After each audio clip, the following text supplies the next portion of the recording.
Hiya.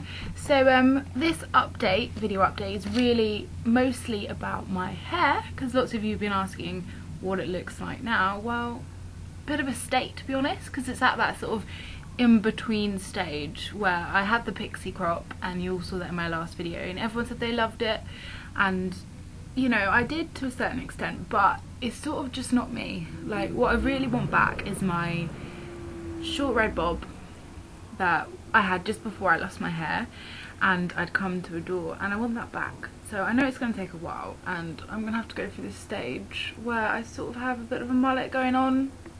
I call this the Justin Bieber stage, where, you know, when this is down I've got like a big sort of bowl cut. It's not very hot, it's not good. But to combat this, I do put my hair in a little quiff, tuck the strands behind my ears, use a bit of product, and it's sort of acceptable, so we'll deal with it for now. So if you've been following my blogs, you know that I've been writing a book, Kate's Cleavage, and it's a memoir style type book about my experiences, about everything I've gone through, all encompassing, and I hope it will help other people too. I thought I'd use this blog just to read a little bit to you from the second chapter, Hair Today, Gone for What Seems Like Forever. And if anyone's ever lost their hair through cancer or anything else, they'll know that it does feel like forever. Your hair, it takes so long to come back to reach this sort of stage that you feel comfortable with, but you know, it's something you have to deal with, and you do have to keep reminding yourself at the end of the day, is only hair, it doesn't define you, you know, it's not such a big deal when you look at the whole picture. But yeah, I'll read a little bit to you, so apologies, I'll be looking down, don't really know it off by heart, I'm not that amazing. So yeah, so this is the start of chapter 2.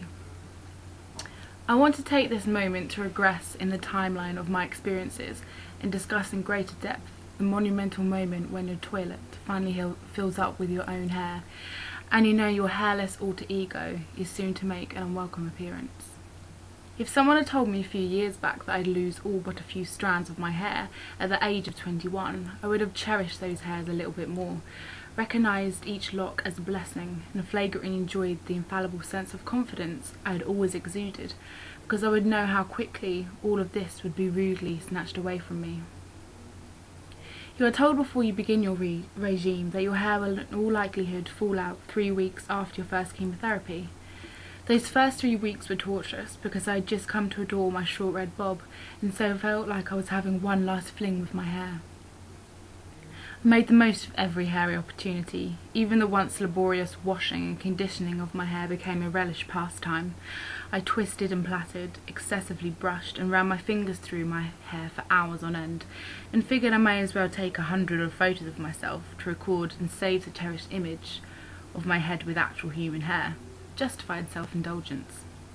I even made an effort to visit my hairdresser to thank her for the years of pruning, polishing and perfecting she had lived through, in an effort to fulfil my every hairy whim.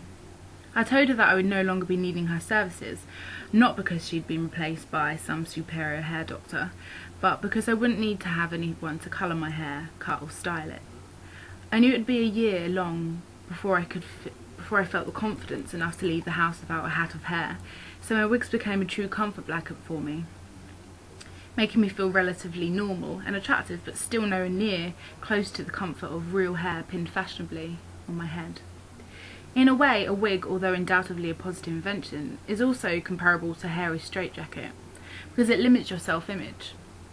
Daily you must rock the exact same style. That's your hair down and never pinned up in any gloriously liberating up style. I yearn for the days when I'm again able to embrace the hairband. So that's just a little bit rusty, me trying to read that out, it sounds a bit weird, but I have 40,000 words so far. I've still got a bit to go, but I'm looking for some fresh inspiration at the moment. I'm going to Australia in September for 6 weeks, so I'm going to be taking a nice pad with me and noting everything down and waiting for these waves of fresh inspiration to hit me. But you know, it's a process writing a book, and it doesn't just happen like that. And there's still so much to talk about, because cancer doesn't end when treatment ends. It's with you forever, and you know, you can't forget it. So yeah, I hope that sort of entices you a little bit to get interested in what I'm writing about. And you'll tune in. Maybe I'll do another reading next time, but yeah. And also I have my surgery, which is my further reconstruction, which I've spoken about. That's scheduled for when I get back from Australia in November, so I'm kind of looking forward to that. Get my boobs all matched up, and then I can buy some nice new bras. So yeah, exciting. Yeah, update you soon.